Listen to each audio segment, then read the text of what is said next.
Hi everyone, I'm Gabi Serrato Marks, and I'm here today with Rikki Poynter to talk about science and disability from the context of Rikki's experience. So I'll let her introduce herself now. I'm not putting words into her mouth. I am a YouTuber, writer, public speaker. I do a lot of things as just instead of one thing. I do mostly deaf, disability, accessibility stuff with some mental health awareness and chronic pain, which actually kind of goes with disability, child abuse, stuff like that, and sometimes just, regular everyday pop culture videos. But I'm mostly known for like the deaf, disability type of stuff. Have you always been disabled, or is that something that started later on in your life? As far as like the chronic pain stuff goes, it really started around when I was 8, and then it got more and more so when I was 8.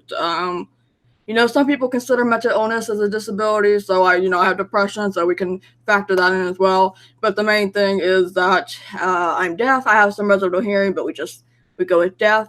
So what's the best way to make digital media more accessible to deaf or hard of hearing people? It's definitely more than one way, and it all comes down to what type of deaf people, because not all of us are the same. So, for example, captions are a good one. You see talk about captions all the time on YouTube and whatever. So closed captions or open captions, and just a brief recap on what that is. The closed captions, you can turn them on and off like on your television, on the internet video, and open captions being like when you see a video and then there's text on it but you can't remove it, that type of thing is just shortened down so it looks like subtitles, if you will, right? So for the most part, captions are a good thing. However, so we'll just talk about ASL, even though sign language is different. We'll just go with ASL because United States. So there's a lot of deaf people who are not fluent in English, and English and ASL are two completely different languages. So another good way is to have, say there's a news report in the corner, have an ASL interpreter. And that's actually something that a lot of other countries do for news reports there. I thought that was kind of cool.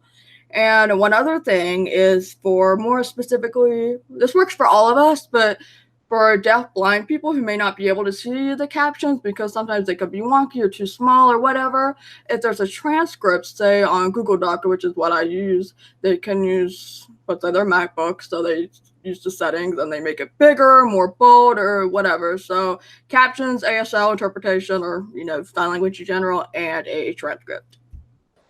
Why did you start the No More Craptions campaign? What are Craptions? Yeah. So essentially, Craptions are like the YouTube auto-generated captions. You click on the CC button, and normally, most of the time, you see auto-generated. And it's, well, the word crap is in it, so essentially, they're crap. This is mostly about the Craptions a long time ago, where everything was just really, really bad. So, for example, when I was watching a lot of makeup videos, I was watching a video from Emily Noel about concealers, and instead of the caption saying concealer, it said zebra. And I'm like, it's in the April 2011 tornado outbreaks that we had in Alabama and North Carolina. The Weather Channel or the news channel was talking about tornadoes, and instead of the word tornado, it said Ned. That one big tornado storm that was happening was coming directly to me. I was like, oh no. It was kind of funny, but at the same time, I'm like, we kind of needed to be a little more correct here. I've also had the experience of a lot of my YouTuber friends being so happy that disabled YouTubers, deaf YouTubers, even myself, we do all these things. It's like, I am so happy that you are campaigning for better accessibility on YouTube or whatever. And these usually come from the same people that don't caption their videos. So I'm kind of like, that's great. When are you gonna do it? If they don't know who I am, that's something else entirely. But when it's like a close friend of mine that they don't do it, but they acknowledge that this is what I'm doing, it's kind of like, that's a bummer. One of them is when they make it like an essay. I have seen videos where the captions are literally taking up half the video player. I'm not gonna name which YouTuber, but she's a really big YouTuber, and it's like, how am I supposed to like read all of this? It's just so much, and it's also covering the video itself. You want to be able to see the video, right?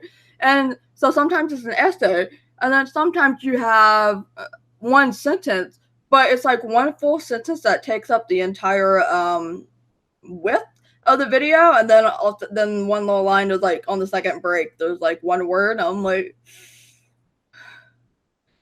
it's like, okay, that's not horrible, but that's also not really the right format, and it's also kind of just, I don't know. For me, it's difficult to read. And the second one is the jokes. That's actually what really grinds my gears. The first one is kind of like, that's a little odd, but the second one is more like, okay, that's. A lot of people will say, Mark looks like an idiot, you know, when the little asterisks or whatever in the middle of the middle of the what's actually being said captions, and you know, LOL and all this other stuff, or this guy looks, not like this guy looks like something, but when they try to describe his facial expression, right? So really hard staring, and I'm like, that's not really what it is. Or just, I don't know. I don't like the trolling. If it's not what's being said, then don't put that in. I know Tomska has a completely separate caption file, so he'll have the English caption file, and then there's English with added jokes caption file that's completely separate.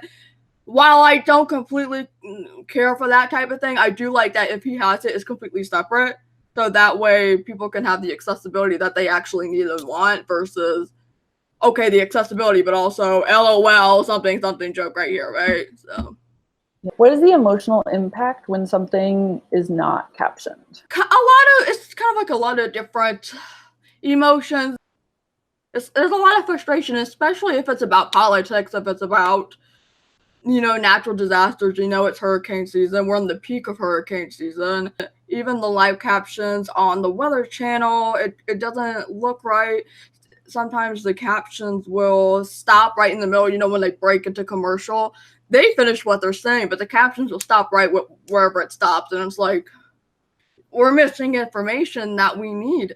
Politics, like, people are talking about how so-and-so needs to vote, everybody needs to vote, and I highly encourage voting. But I also understand that, like, with a lot of stuff not being captioned or being ASL interpreted or whatever, it's really difficult to get that information, because we can't make the best choice possible if we don't have that kind of access. Everybody's like, I really care about my audience, and I don't doubt that they do, but it's just, they're kind of leaving out that a huge portion of an audience that they would get even more attention from if they just kind of added the captions on, right?